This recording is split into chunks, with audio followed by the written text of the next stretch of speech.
आ रहे हैं। क्यों भैया? पता नहीं, नहीं तुम्हारा जमीन कब्जा कर लिया, नहीं नहीं हमारा कैसे कब्जा कर लेगा, तब क्यों गाली दे रहे हो? नहीं अरे देश का बंटवारा करा दिया। कब कब कराया? नहीं कराया इसने। अरे तो किस सन में कराया? अब सन मन हमको नहीं पता, इसी ने करवाया। गांधी के चक्कर में देश का बंटवारा हुआ है। हाँ तो कोई सन तो होगा ना भैया, वो हमको नहीं पता। तो तुमको कैसे पता बंटवारा करा दिया? वो हमको पता है।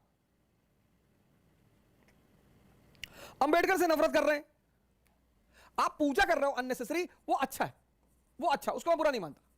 आप किसी की पूजा कर रहे हो बिना जाने, कम से कम कुछ पॉजिटिव तो कर रहे हो। लेकिन पूजा करके जो पूजा कर रहे हैं उनको भी जानना चाहिए। अननेसेसरी नफरत जहर से भी खतरनाक है।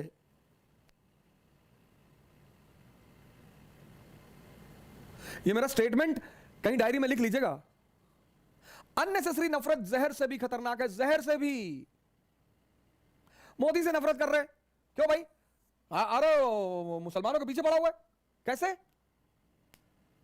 कैसे पड़ा हुआ है? नहीं नहीं पड़ा हुआ पीछे, मुसलमानों को खत्म करना चाहता है ये। कैसे? हाँ हमें बताओ कैसे। नहीं बस है। अरे भैया तो रीजन तो दे दो, कुछ प्रूफ दे दो, कुछ एविडेंस दे दो, हम भी जान जाएं, हमें भी लगे कि हाँ यार ये आदमी तो एकदम मुसलमानों के पीछे पड़ा हुआ है, खत्म कर देना चाहता है मुसलमानों को। ये मेरी आप सभी लोगों से हाथ जोड़कर विनती है कि अनावश्यक नफरत मत करिए। क्यों? आप जिससे नफरत करेंगे वो आपके अचेतन मन में, सबकॉन्शियस मन में बैठ जाएगा, बैठ जाएगा। सर समझिएगा जो मैं कह रहा हूं। आप जिससे नफरत करेंगे, भाई बहुत सारे लोग हैं जो मेरा विरोध करते हैं, मैं जानता हूं। बहुत सारे लोग हैं जो गाली देते हैं, मैं जानता हूं। मेरे उनसे कोई नफरत नहीं है ही नहीं। मैं तो लिख देता हूं शानदार जबरदस्त जिंदाबाद। क्यों? उसकी वजह मैं बता दूं कि जब भी तुम किसी से नफरत करोगे वो तुम्हारे सबकॉन्शियस में आके बैठ जाएगा। जिससे प्यार करोगे वो भी बैठ जाएगा। अब इसका खेल समझ लेना। नफरत और लव, हेटरेड और लव का कॉन्सेप्ट। जिसको तुम प्यार करोगे, जिसको तुम हेट करोगे और जिसको तुम लव करोगे, वो तुम्हारे अचेतन जो तुम्हारा सबकॉन्शियस मन है उसमें वो बैठ जाएगा। फिर क्या होगा? फिर होगा ये कि जब भी वो याद आएगा, अगर हेट कर रहे हो उस आदमी से और वो आदमी याद आ गया, तो तुरंत शरीर में नेगेटिव हार्मोन्स बहना शुरू हो जाएंगे। आप गुस्सा हो जाओगे, आप आग बबूले हो जाओगे, आप एकदम तिलमिला जाओगे, अंदर से बड़बड़ाने लगोगे, बदला लेना है भाई साहब।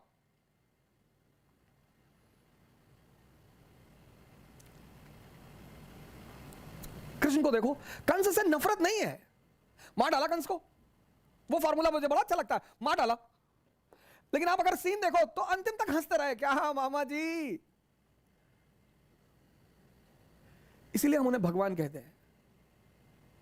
अप्रोच ही अलग है लाइफ का, कॉन्सेप्ट ही अलग है जिंदगी का। मारते मारते भी हंस रहे हैं।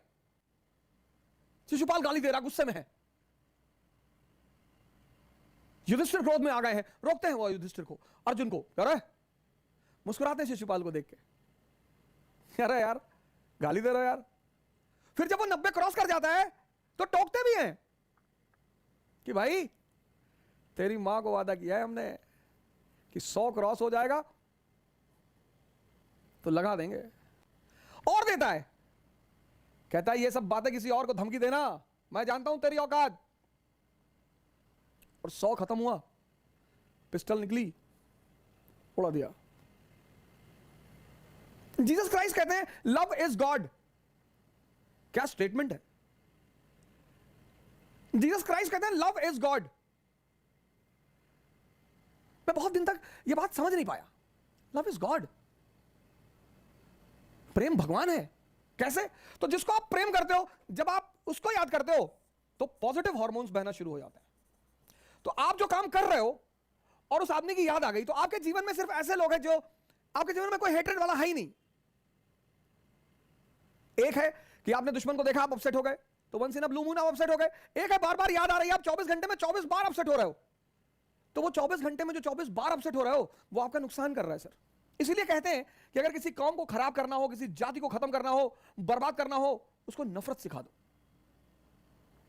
किसी भी जात, किसी भी धर्म, किसी भी राष्ट्र को अगर खत्म करना हो, उसका विनाश करना हो, उसको नफरत सिखा दो। क्योंकि जब तुम उसे नफरत सिखा दोगे, क्योंकि जब जब वो नफरत के भाव में आएगा, समझ लीजिए सर बहुत बड़ी बात है ये, मुझे कृष्ण का फॉर्मूला बड़ा अच्छा लगता है, उड़ा दो, किसी से नफरत मत करो।